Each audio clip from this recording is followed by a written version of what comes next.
Assalamu alaikum wa rahmatullah. A mutanen duniya masu albarka, muna muku fatan alkhairi. A yau za mu yi bayani ne akan auren mai suna Muhammad da Amina. Duk mai suna Muhammad idan ya auri Amina, to idan ɗan kasuwa ne za ka ga yana tara rumfuna, sai ka ji an ce kai rumfunansa guda kaza. Yana da rumfuna da shaguna, ka ji ya buɗe branch kala-kala. Aure ne dai mai tarin kaddara. Sannan kuma idan malami ne za ka ga yana da tarin mabiya, sai ka ga ana buɗe zawiyoyi kala-kala. In mawaƙi ne za ka ga shi ma yana da tarin masoya. Kaga ana ta yinsa. Musamman mai waƙa gaskiya shi ma alhamdulillah yana samu sosai.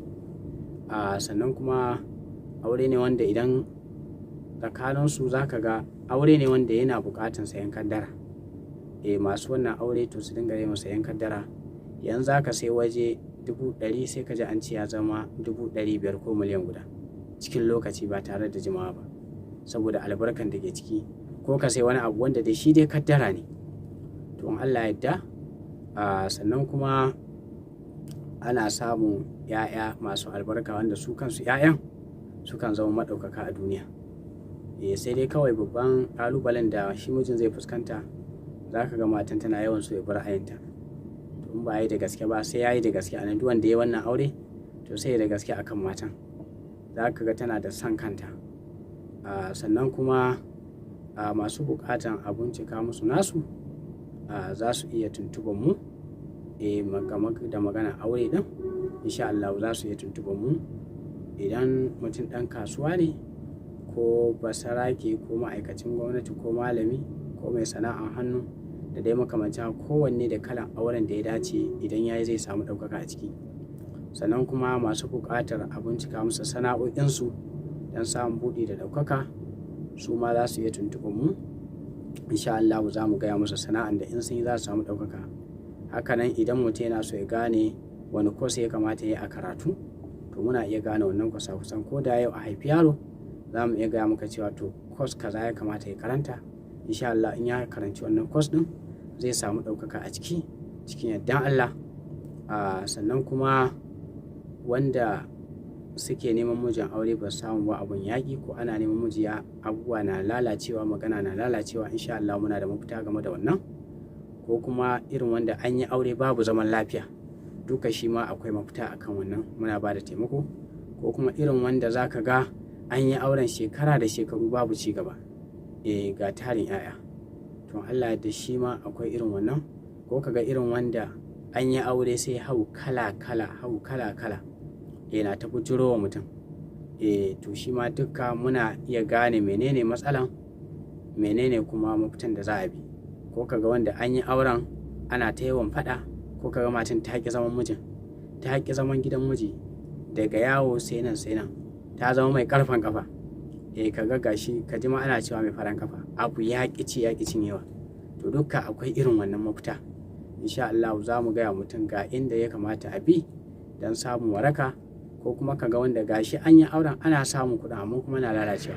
Ko ka ga zaman lafiya yaƙi, gashi ana samun wadatan amma zaman lafiya yaƙi. Duka akwai irin makamantansu. Ko akwai wanda za ga an yi auren, ka ga matan tun da kafin a yi aure ana samun kula, tun da aka yi aure ka ga an shiga cikin wahala. Ga mijin da shi ba wai ba shi da shi ba amma kuma yaƙi kulawa. Insha Allah duk masu fuskantar matsalar miji ko matsalar mata, duka muna da mafita akan wannan. Ko matsala da ya danganci rashin lafiya wanda an kasa gano kan ta, insha Allah muna scanning da tauraro za mu gane mecece damuwar mutum, kuma ga irin mafitan da ya kamata a bi. Sannan kuma idan na asibiti ne za mu gaya, in na gargajiya ne za mu gaya mafitan. Kuma Allah ya sa maganin na wajenmu ne za mu gaya. Sannan masu buƙatan taimako da bunƙasa na arzikin kasuwanci, insha Allah su ma za su iya tuntuɓar mu. Kamar masu buƙatar su samu shuhura da ɗaukaka da bunƙasan arziki, za su iya tuntuɓar mu. Muna da abubuwa kala-kala na magunguna, turarurruka da dai na sha da sauransu suna nan kala-kala. Akwai kuma na zobe, shi ne dai za mu yi bayaninsa yanzu.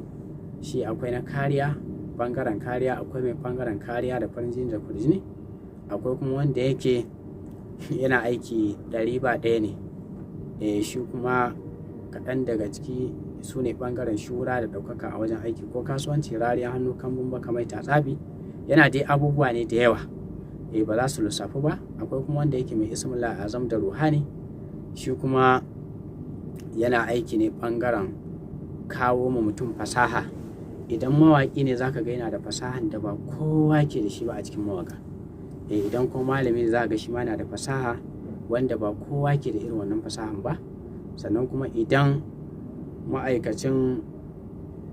kuma ma'aikacin banki ne ko ma dai menene kake yi, za ka ga fasahan ka ya bambanta da na mutane ko menene kake yi. Shi wannan ya tattara abubuwa da yawa, amma shi daman sani ruhani ba wai aljani ba ne. Babu cutarwa a cikinsa ga masu buƙatar na ruhanin. Ba shi kuma wani doka na kauce hanya wanda za a ce wanda in ka yi shi kauce hanya ne, ko in baka yi shi ba zai rabu da kai. Shi kawai ibada yake bukata. Su kawai ibada suke bukata. Sannan masu buƙatar fassarar mafarki za su iya tuntuɓar mu da masu buƙatar fassarar tafin hannu. Wassalamu alaikum wa rahmatullahi ta'ala wa barakatuh.